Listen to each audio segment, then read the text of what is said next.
মুনাসি এবং সৃজন একে অপরকে ভালোবাসতেন। তাদের সম্পর্ক ছিল অত্যন্ত সুন্দর, প্রগাঢ় এবং নির্ভরশীল। তাদের একে অপরের প্রতি ছিল এক ধরনের বিশ্বাস, যা সময়ের সাথে আরও দৃঢ় হচ্ছিল। তবে তাদের জীবন ছিল রুটিন মাফিক, প্রায় একঘেয়ে। সৃজন বেশ ব্যস্ত ছিল তার কাজ নিয়ে এবং মুনাসি তার পরিবারের খোঁজখবর নেওয়া এবং ঘরকন্নার কাজ নিয়ে। কিছুদিন পর মুনাসি একজন পুরনো বন্ধু রাহুলের সাথে পুনরায় যোগাযোগ শুরু করে। রাহুলের সাথে তার বন্ধুত্ব একসময় খুব ঘনিষ্ঠ ছিল, কিন্তু জীবনের নানা জটিলতায় তাদের পথ আলাদা হয়ে গিয়েছিল। কিন্তু যখন রাহুল মুনাসির কাছে ফিরে আসে, তখন তার মধ্যে কিছুটা আকর্ষণ অনুভব করতে শুরু করে। প্রথমে এটা ছিল কেবল পুরনো স্মৃতি এবং ভালোবাসার পুনরাবৃত্তি, তবে ধীরে ধীরে সেটা পরকীয়ার দিকে চলে যায়। মুনাসি নিজেকে বুঝিয়ে নেয় যে এটা কেবল একটি সাময়িক ব্যাপার এবং সৃজনকে কখনো জানাবে না। কিন্তু তার মাঝে মধ্যে দ্বিধা তৈরি হতে থাকে। একদিকে তার পুরনো ভালোবাসা, সৃজনের সাথে সম্পর্ক এবং অন্যদিকে রাহুলের প্রতি আকর্ষণ। সে জানতো না যে এই সম্পর্কের ফলস্বরূপ কতটা ক্ষতি হতে পারে। একদিন সৃজন তার স্ত্রীকে সন্দেহ করতে শুরু করে। কিছুদিন ধরে সে মুনাসির আচরণে পরিবর্তন লক্ষ্য করছিল।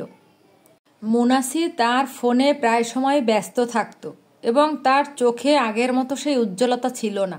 সৃজন একদিন সরাসরি মুনাসিকে প্রশ্ন করে, তুমি কি কিছু গোপন করছো?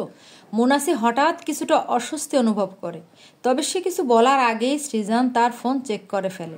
সেখানে রাহুলের সাথে বেশ কিছু কথোপকথন ছিল, যার মধ্যে তাদের সম্পর্কের খুঁটিনাটি বিষয় ছিল। সৃজন আঘাত পেয়েছিল, তার বিশ্বাস ভেঙে গিয়েছিল।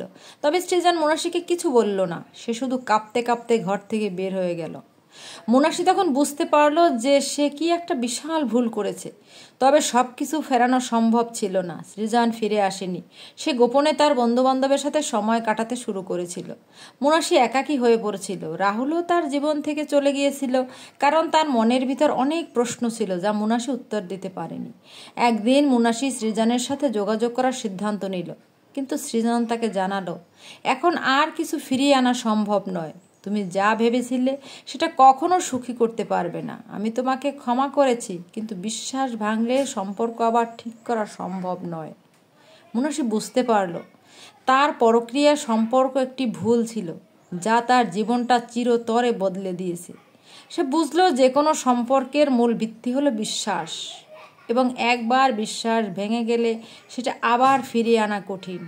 এখন মুনাসি একা, তবে সে প্রতিজ্ঞা করল ভবিষ্যতে সে আর কখনো ভুল পথে হাঁটবে না।